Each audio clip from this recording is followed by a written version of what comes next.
Once upon a time, in a city that never truly slept, there lived a woman named Emma, who trusted silence more than words. But silence, as she would learn, was never innocent. It hid screams, it buried secrets, and it carried shadows that returned when you least expected them. Emma was 32, ordinary on the outside, complicated within. She wasn't the kind of woman to chase thrills or invite chaos. She lived quietly, carefully, always aware of the cracks where the past might slip through. And on one particular night, as the city outside her window seemed frozen in an unnatural stillness, Emma felt the weight of something coming, something she thought she had buried forever. Once upon a time, in a city that never truly slept, there lived a woman named Emma who trusted silence more than words.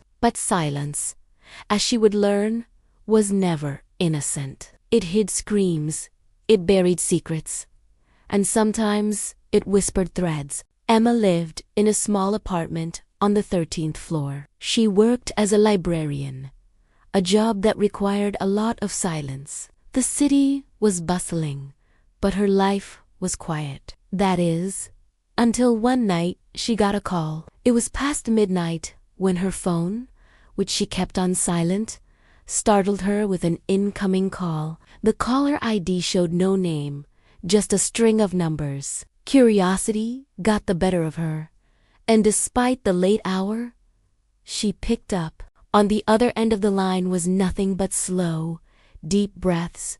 No words, just the sound of someone breathing heavily. It was unsettling, like the caller was trying to scare her. Then, just as suddenly as it started, the call ended. She dismissed it as a prank, but couldn't shake off the feeling that someone was watching her. The next morning, the unease from the phone call still lingering, Emma went to check her mail. That's when she saw a white envelope. There was no stamp or address, just her name and address written in a shaky hand. Inside the envelope was a note that read, "I know what you did."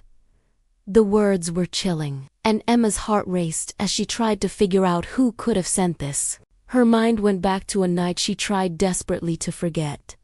A night that had a lot of screaming and no answers. She had buried that part of her past, but now it seemed someone was determined to dig it up. The note shook her, making her question if she was truly alone in the city. That evening, the sun setting early, casting long shadows, Emma was home in her apartment. As darkness fell, so did her anxiety.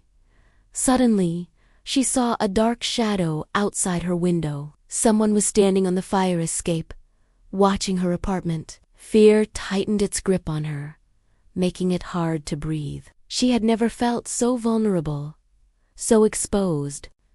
The silence of the night was no longer peaceful. It was filled with unspoken threats. The shadow outside her window was a stark reminder that her past was catching up with her, and whatever it was, it seemed determined to bring her down. The story ends here, leaving us with a sense of dread and anticipation for what's to come. Emma's life was quiet, careful, almost timid. She moved through the bustling city like a ghost, always looking over her shoulder, always expecting something to grab her from behind and pull her under.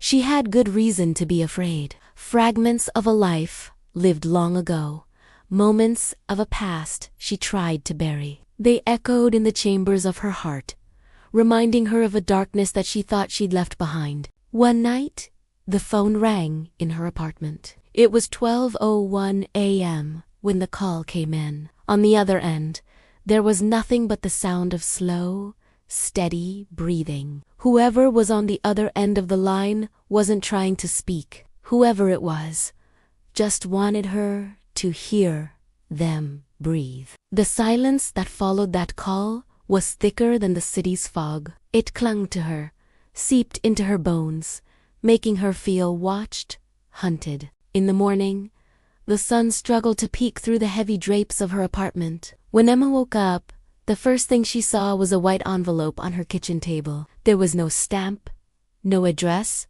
only a note. The words were scrawled in black ink. "I know what you did."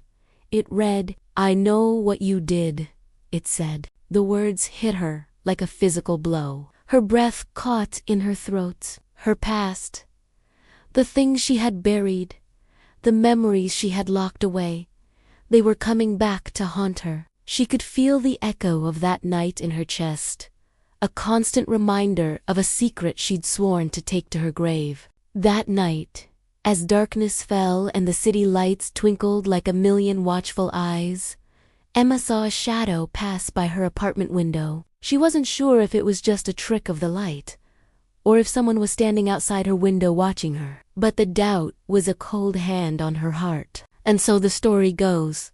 The past has a way of catching up with you, doesn't it? The secrets we bury, the sins we hide, they don't stay buried forever. They whisper to us in the dead of night, reminding us of the darkness that still lingers within. Now, if you find yourself haunted by the ghosts of your past, know this: you're not alone. In the grand tapestry of life, we are all but threads trying to find our way through the darkness. And sometimes the only way out is to confront the shadows within. Thank you for listening.